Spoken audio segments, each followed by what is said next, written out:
جو ولید کا مشاور تھا سیاسی، مروان ابن حکم، یہ شخصیت اس کو جاننا بہت ضروری ہے۔ تاریخ کے اس حصے میں اس کا بہت بڑا کردار ہے مروان ابن حکم کا۔ خلیفہ سوم کا داماد ہے اور خود بنو امیہ میں سے ہے۔ خلیفہ سوم کے زمانے کے تمام حالات کا ذمہ دار یہ ہے مروان ابن حکم۔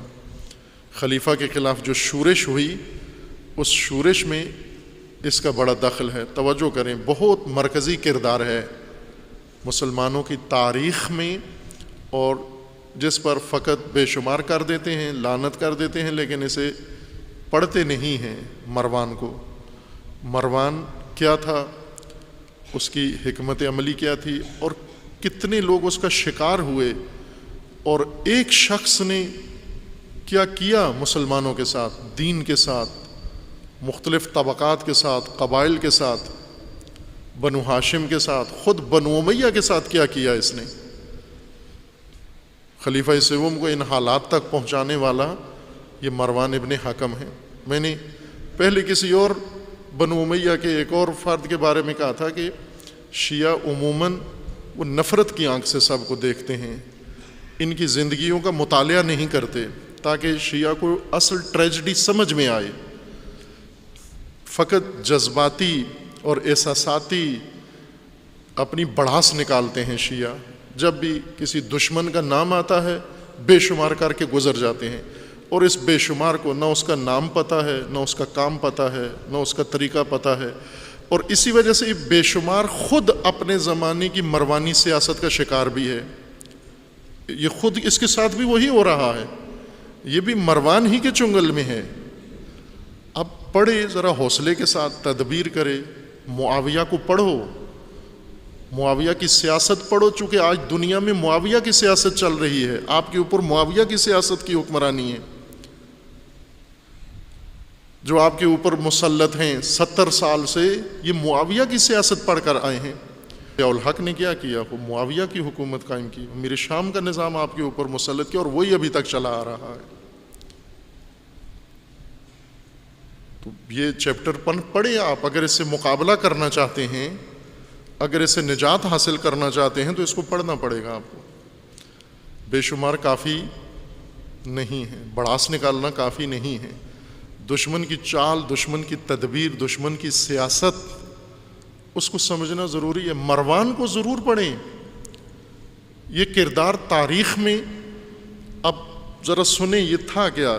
یہ وہ شخص تھا جس کو، اس کو اور اس کے باپ کو رسول اللہ نے نکال دیا تھا مدینے سے لعنت کر کے، اور فرمایا تھا کہ اس کو کبھی بھی مسلمانوں کے اندر نہیں آنے دینا۔ اس کو دھتکار دیا تھا، نکال دیا تھا، مطرود تھا رسول اللہ کا، لعنت کی تھی رسول اللہ نے اس کے اوپر۔ مروان ابن حکم اور حکم ابن وائل ظاہراً، ان کے اوپر لعنت کی تھی رسول اللہ نے، اور دونوں باپ بیٹے کو نکال دیا تھا، اور فرمایا کہ انہیں کبھی واپس نہ آنے دینا۔ انہیں ظاہراً خلیفہ دوم نے پھر ان کی توبہ قبول کی، واپس بلا لیا۔ خلیفہ سوم کے زمانے میں یہ باقاعدہ سرکار میں چلا گیا، حکومت میں چلا گیا، چونکہ خلیفہ سوم کے زمانے میں بہت سیاسی تبدیلیاں کی گئیں سابقہ دو حکومتوں کی بنسبت، اور مروان ہر سیاہ و سفید کا مالک بن گیا۔ تمام کام جو خلیفہ کے نام پر ہوتے تھے وہ مروان انجام دے رہا تھا، اور اسی نے بغاوتوں کا اور شورشوں کا ماحول پیدا کیا، اسی کے اقدامات کی وجہ سے۔ اور یہی شخص خلیفہ کے قتل کا ذمہ دار بھی ہے، اور آخر کار پہنچ گیا اپنے مقصد کو۔ اس نے حتیٰ بنو ہاشم کے ساتھ جو کچھ کیا اس نے، بنو امیہ کو بھی اس نے معاف نہیں کیا۔ یہ بنو امیہ کے اوپر بھی اس نے وہی وار کیے، لیکن ایک اور طرح سے۔ کہا سیاستدان، آج کے زمانے میں تلاش کرو مروان کون ہے، مروان جیسی سیاست کس کی ہے، مروانی سیاست کون کر رہا ہے۔ یہ خلیفہ کے زمانے میں جنگ جمل میں پکڑا گیا، قیدی ہو گیا، جنگ جمل میں امیر المومنین کے خلاف تھا، پکڑا گیا، امیر المومنین نے حکم دیا کہ اس کو مار دو، قتل کر دو، اس کو سر قلم کر دو۔ یہ رو پڑا، امام حسن و امام حسین کے پاؤں پڑ گیا اور کہا مجھے بچائیے آپ۔ امام حسن و امام حسین علیہ السلام اپنے بابا کے پاس آئے اور اس کی سفارش کی کہ اسے چھوڑ دیں، یہ معافی مانگ رہا ہے اور اسے چھوڑ دیں۔ امام علیہ السلام کا خطبہ موجود ہے نہج البلاغہ میں، جب امام حسن و امام حسین نے اس کی سفارش کی کہ اس کو چھوڑ دیں، امام نے کیا فرمایا کہ یہ کیا ہے اور کون ہے یہ، وہاں بچ گیا۔ پھر اس کے بعد یہ مسلسل امیر المومنین کے خلاف ہر سازش میں پیش تھا، پھر آخر کار یہ شام کا نمائندہ بنا، چونکہ ایک ہی خاندان تھا لیکن چچیرے تھے آپس میں، یہ معاویہ اور مروان دونوں بنو امیہ سے تھے لیکن الگ الگ دونوں کے خاندان تھے۔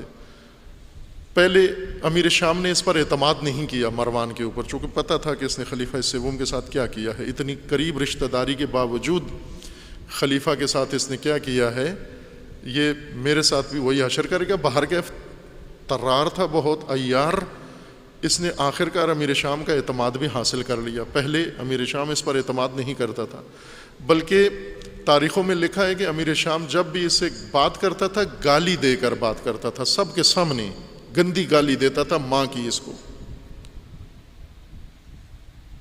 وہ ہر ایک کو گالی دیتا تھا، لیکن جو اس کا تقیہ کلام تھا وہ مروان کو گالی دیتا تھا، بہت گندی گالی ماں کی دیتا تھا اس کو، چونکہ اس کی ماں معروف تھی مروان کی۔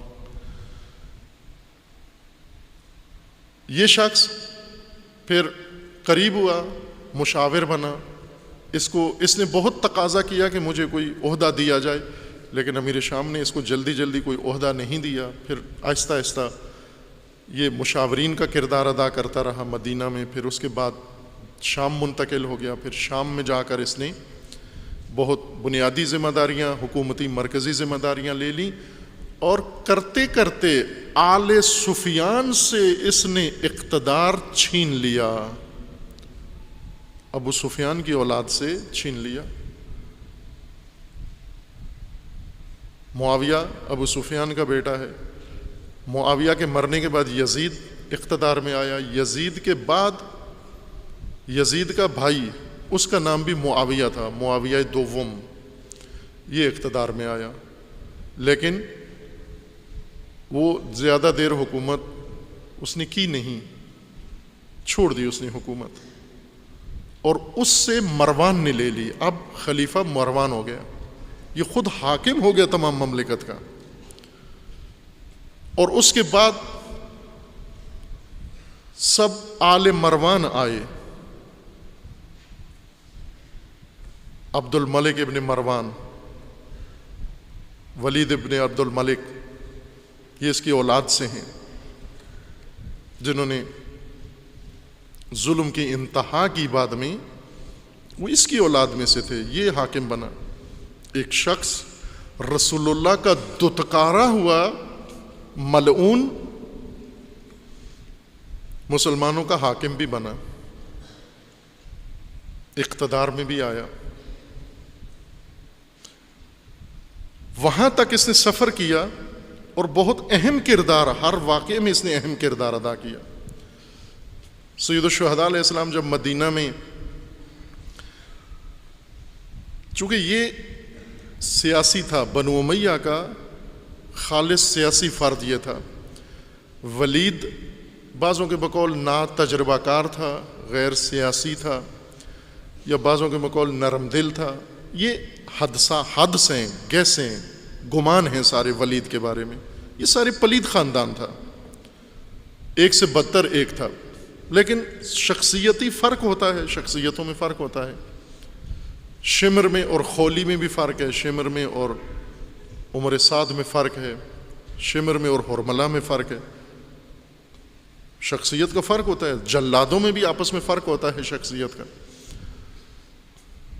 اس شخص نے بہت مسلمانوں کی تاریخ میں، تاریخ کا رخ موڑنے میں، کانٹا بہت بدلنے میں اس کا بنیادی کردار ہے مروان کا۔ اس لیے میں عرض کرتا ہوں جوانوں کو کہ مطالعہ کریں، تاریخ کا دقیق مطالعہ کریں، مستند کتابوں کا مطالعہ کریں، تاکہ آپ کو سمجھ میں آئے یہ سارا تاریخ کا سلسلہ ماجرا سمجھ میں آئے سارا.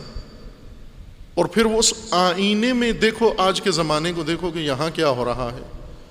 انہی کی سیاست، انہی کے رویے دہرائے جا رہے ہیں، تکرار کیے جا رہے ہیں.